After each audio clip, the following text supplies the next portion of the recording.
everybody wants to help the homeless, but $28 billion with a B was donated to the homeless through government funding. And you cut the fire departments by $29 million, which is a penny compared to the amount of money you're getting to the homeless. Police department. In a state where you know that that's going to happen, where you know that there's going to be a threat of a fire, where you know that there's that you will need police and you will need firefighters to cut those budgets. Giving them more subsidies. It's a cause and effect. Yeah. Giving them more subsidies in the nicest climate in the United States is not going to reduce the homeless population.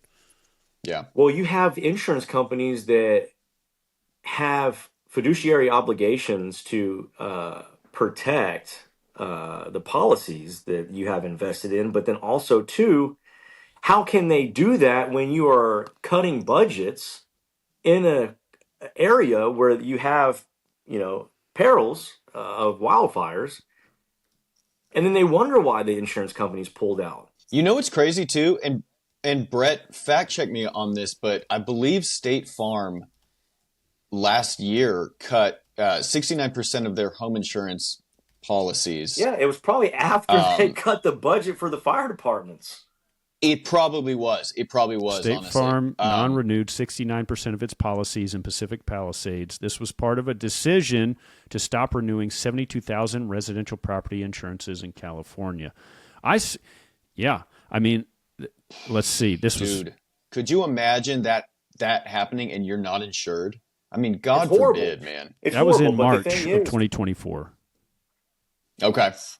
But I'm also getting word from people like James Woods that they canceled insurance policies in those neighborhoods 4 weeks ago. Not State Farm, maybe another insurer. I don't know. I can't confirm that. This is what I've heard.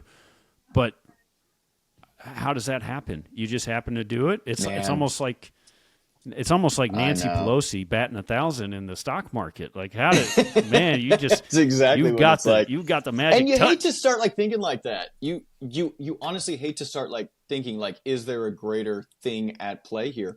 But at the same time, it's like our brains are trying to put together pieces, right? It's like none of this makes any sense. And so, dude, who knows? Well, we don't know, Evan. We will never know. But we do know God is on the throne. And so that takes us to the last pillar, and it's a two-part pillar. It is serve gladly and give generously.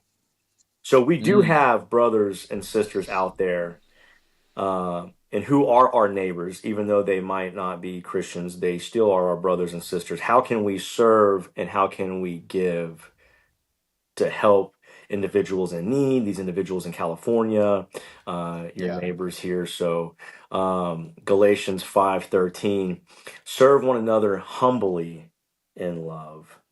And 2 Corinthians 9:7, God loves a cheerful giver. So we don't do these things to gain.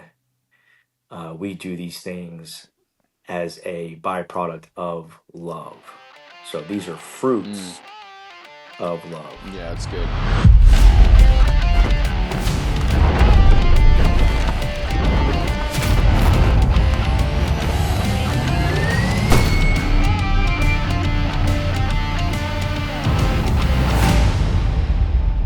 Guys, if you like this clip and want to see the episode in full, go ahead and click here. And if you want to see another clip, click here.